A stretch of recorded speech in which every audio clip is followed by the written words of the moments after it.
Hello, friends of Lance. It's late Saturday, July 4th, Independence Day here in the United States, the day before Brazil versus Norway. You can see that the sky is a bit cloudy. Last night, Friday, there was a storm around this same time. That being said, Brazil had their last training session today before the match against the Norwegians. There's some uncertainty for us, the mystery of Ancelotti. Who will take Lucas Paquetá's place since he got injured in the match against Japan? Who will take Lucas Paquetá's place? So from what we've found out, from what we've researched, from what we're seeing, the substitute for Lucas Paquetá will be Gabriel Martinelli. Because of the playing style, because of some tests that Ancelotti had already been doing, we even used the word invisible because we didn't notice some of the changes that Ancelotti made in some matches. I'll give the example of Haiti and Scotland, where Ancelotti took out Paquetá and put Gabriel Martinelli in his place. Exactly doing this role, they were changes that were barely noticeable because they get mixed in with all the other changes he makes. During halftime, during the second half, throughout the course of the match. So, it's something we don't notice. We only realize it later when looking at the match reports. We noticed that Martinelli is a player who was already being used that way, but there are some changes the coach will need to make there. Bruno Guimarães, for example, in the press conference he gave, said that he will need to defend more. He will need to help more with marking. Because Bruno Guimarães is a player who gets into the box more, so much so that he assisted Martinelli in the 2-1 win over Japan. So what would happen? Brazil defends in a 4-2 midfield, that diamond-shaped formation. The initial formation, originally Paquetá on the left side, Bruno Guimarães on the right side, Matheus Cunha at the top of the diamond, and Casemiro at its base. What will happen? Normally when attacking, Brazil attacks in a 3-2-5 formation. And these three, it's Danilo who comes in to form the trio of defenders with Marquinhos and Gabriel Magalhães. Danilo the fullback.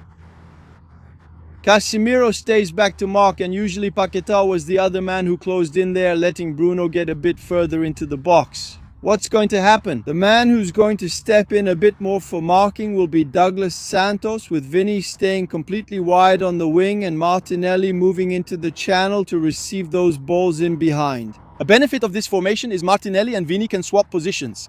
Vini can move inside and Martinelli can go further out to the wing. So that's pretty much what should happen. Ancelotti didn't want to confirm it in the press conference. He left it open between Martinelli and Danilo Santos, the Botafogo player. So there's this mystery, but we believe that everything points to Martinelli being the starting player for the national team in the game against Norway. Yeah, Ancelotti was asked at least 3 times about Paquetá's replacement, knowing he wouldn't give the player's name, but he ended up saying little about what he's looking for among the substitutes. Yeah, he said it's essential, whether it's Martinelli or Danilo Santos, that it's a player who can defend on the left midfield, on the left wing, as Carlo Ancelotti calls it, but who also has the ability to contribute going forward on the far left, and said that they have to have marking ability. He said that at this point what matters are just the players' characteristics. Both players will have to do exactly the same thing, but each one has their own characteristics. Danilo Santos is a bit more defensive, while Martinelli is a bit more offensive. It's important to mention that Martinelli was the one who trained the most. He was the one who was tested the most in the practices here in Morristown before this game against Norway. So beyond those options, the likely substitute for Paquetá would be Gabriel Martinelli. So Brazil will probably be lined up with Alisson as the goalkeeper, Danilo on the right back, Marquinhos, Gabriel Magalhães and Douglas Santos, Casemiro, Bruno Guimarães, and then Gabriel Martinelli. Up front, Raphinha on one side, Vini Jr. on the other, and Matheus Cunha as the target man in the box. Raphinha is back, and Carlo Ancelotti was asked if he will be fit to play. Ancelotti said yes. He will be included in the squad, which is already important. He will be included in the squad, and he hinted that depending on the situation, he will get some minutes on the field. Of course, that will depend on how the match goes. Neymar. Ancelotti was also asked if he can play together with Vini Jr. on the other side, and Ancelotti said yes. He gave his approval. He said yes. I think he's going to play. I think Neymar has a chance to play, yes, depending on how the game is going. Neymar is in perfect condition to play.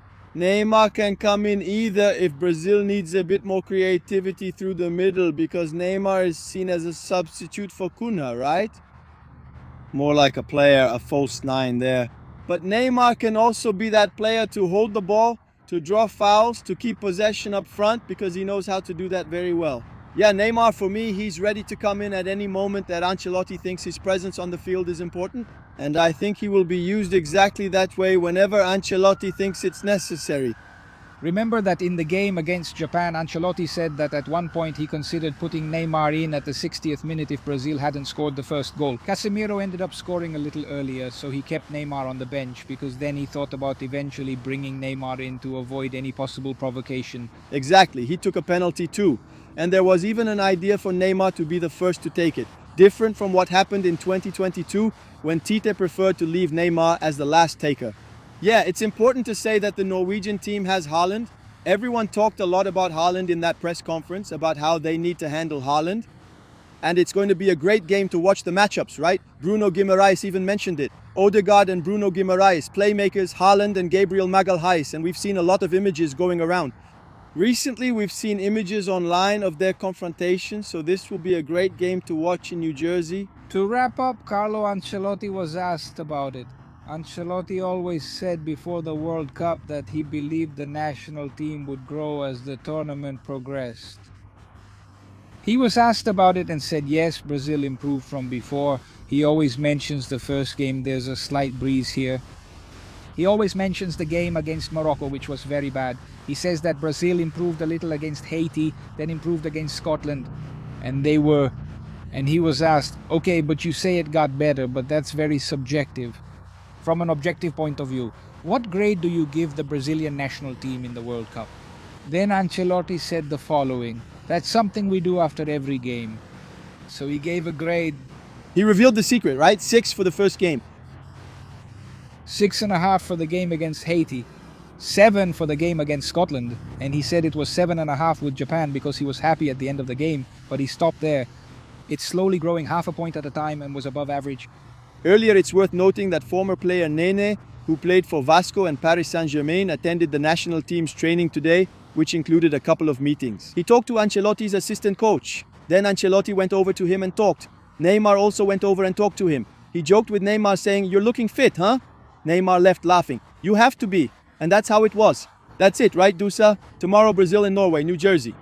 Round of 16 of the World Cup. If Brazil advances, they'll face the winner of Mexico and England. The game will be in Miami. And we're going to say goodbye here because I think there's going to be a rainstorm like the one we saw yesterday from our hotel room window, and it was really windy. We saw some fallen poles and trees on the street today, so we're going to run over there so we don't get caught in this thunderstorm with lightning and thunder. But real quick, Brazil, tomorrow's game is loaded with symbolism, right? Because it's the 5th game for the Brazilian national team in the World Cup since 2014 when that tragedy happened. Yeah, Brazil has always gone out in the 5th game. It was the quarterfinals. 3 group stage games in 2018 and 2022. Round of 16 quarterfinals, 5th game. This World Cup has one more stage, 3 group stage games. This was the 4th game versus Japan. Tomorrow, Sunday, the 5th game against a European team. Brazil hasn't beaten a European team. We were going to put an end to that curse, right? So this Sunday's game is the decisive match for the Brazilian national team's ambitions in this World Cup. And where's the World Cup? Here on Lance with Semchuva.